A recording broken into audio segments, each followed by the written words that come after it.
Hi, നമസ്കാരം. വീണ്ടും സ്വാഗതം.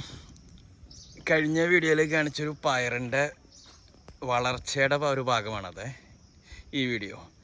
അപ്പോൾ ഇത് ഏകദേശം ഒരു 11 ദിവസത്തോളമായിട്ടുണ്ട് പയർ.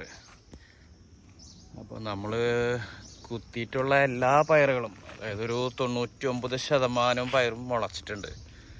ഇവിടെ എന്തോ പട്ടി ചവിട്ടിയിട്ടുണ്ടെന്ന് തോന്നുന്നു. പട്ടികൾ കുറച്ച് ശല്യമുണ്ട് ഇവിടെ. ഞാൻ പന്നിയാണെന്നാ കരുതി, പക്ഷെ പന്നിയാനെയൊക്കെ ചവിട്ടി മറിച്ച് പോയാനെ. ഇത് പട്ടികൾ ഓടി നടന്നെന്ന് തോന്നുന്നു. എന്നാലും കുഴപ്പമില്ല, പയറമൊന്നും ചവിട്ടിയിട്ടില്ല. ആദ്യം സൈഡിൽ കൂടെ കുറേ ചവിട്ടി പോയിട്ടുണ്ട്.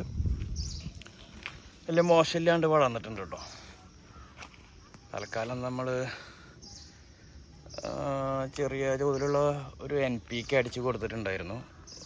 ഒരു 5-6 ദിവസമായിപ്പോൾ. 19 ഒരു ചെറിയ ഡോസിൽ. ഇതിൻ്റെ ഇടയിലൊക്കെ ഒരു മുളകുണ്ട് കേട്ടോ. അതാണ് ഈ വലുതായിട്ട് കാണുന്നത്. ഇവിടെ നമ്മൾ ആദ്യം ഈ സെൻട്രിക്കോടെ മാത്രമാണ് പയർ കുത്തി കൊടുത്താറുന്നത്. പിന്നെ തോന്നി, കാരണം വാഴ സൈഡിൽ വെക്കണേ. പിന്നെ തോന്നി ഇപ്പോൾ എന്തിനാ സ്ഥലം കളയണേ, എന്തായാലും പയറൊരു 2-3 മാസം കഴിയുമ്പോൾ പറിച്ച് കളയണം. അപ്പോൾ പിന്നെ 2 സൈഡിൽ കൂടെയും 2 ദിവസം കഴിഞ്ഞപ്പോൾ വീണ്ടും കുത്തി. അതാണ് ചിലതൊക്കെ ചെറുതായി, ആ സൈഡിലുള്ളതൊക്കെ ചെറിയ ഇതിൽ വരുന്നത് ഉണ്ടോ.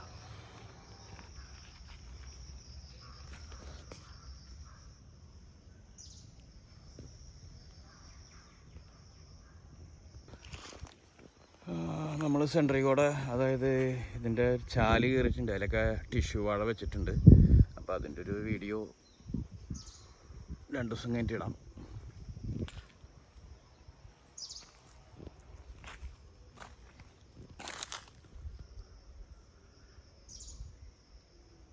ഉണ്ടോ ഈ ഭാഗത്തൊക്കെ ഏറെക്കുറൊക്കെ സെൻട്രിൽ കൂടെ മാത്രം വെച്ചിട്ടുണ്ടായിരുന്നു. അപ്പോഴേക്കും പയറുത്ത് കഴിഞ്ഞു. ഒരു 1/2 കിലോനെ വാങ്ങിയിട്ടുണ്ടായിരുന്നുള്ളൂ. അപ്പോൾ ഓക്കെ. അപ്പം ഇനി ഇതിൻ്റെ അടുത്ത വളർച്ചയുടെ ഘട്ടം ഒരാഴ്ച കഴിഞ്ഞിട്ട് നമുക്ക് വീണ്ടും കാണാം. Okay, by.